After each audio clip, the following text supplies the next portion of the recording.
Hey everybody. Okay, so I have had a lot of people asking my opinion about the Lindsay Clancy trial that's happening right now. Um, I'm assuming people have been asking me because they assume that because of my life this past year and everything that I went through the past couple of years. Um, I don't know if that's why they're wanting my opinion on things. Um, and I will be completely honest. I have been following it, but I haven't been like avidly following it. So I'm not gonna sit here and pretend like I know all of the facts. I'm not. This is not one of those videos. I'm not going to sit here and say, you know, whatever. But I do want to talk about some of my own personal experiences that I haven't really been vocal about to very many people. Those closest to me, I have in the past, but for the most part, I don't talk about it because honestly, it was a really dark chapter of my life, and I was probably too embarrassed to because unfortunately, despite the fact that it is 2026, we still live in a world full of stigmas involving mental health. Um, so I haven't really talked about it publicly before. I'm going to because it is relevant to this case. And so I'm only going to speak from my own personal experiences. Um, and I'm not going to debate the evidence in the trial or debate people's feelings and stuff because this isn't a feeling post. This is my own personal experience that I can relate to with Lindsay, um, as well as some of my beliefs that I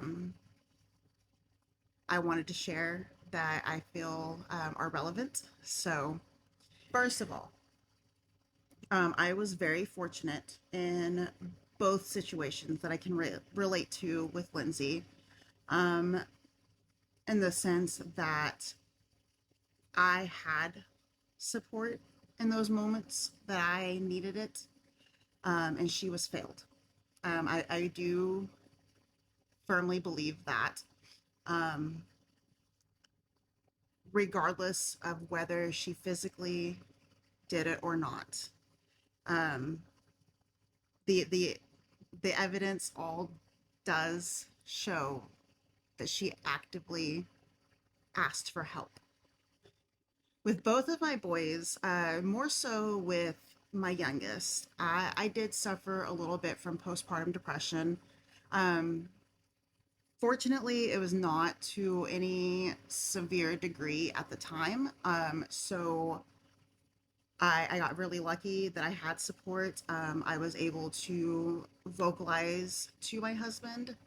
And unfortunately, at the time, he was working nights. So when I vocalized it to him, it wasn't, obviously one of those like magic fixes. So I'm not going to sit here and be like, once I said something, everything was great. It wasn't. It was still a learning process, but we got through it. But he was working nights at the time. And so he would sleep during the day, and I was awake during the day with the kids. And it was a lot. But I had support and I had family and I felt heard. But probably one of the biggest things in this whole trial that has really stuck out to me was her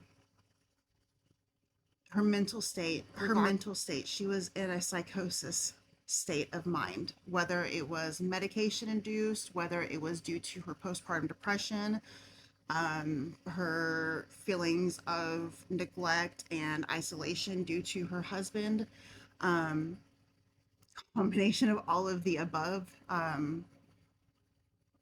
But I can relate to that, and that is something that I don't talk about a whole lot. So, in March of 2021, I was in a very dark place in my life.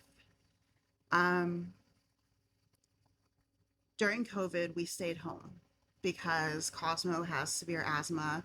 that has literally hospitalized him many times due to like literally simple viruses and colds and everything. So the idea of subjecting him to COVID was terrifying because I was terrified. So we stayed home.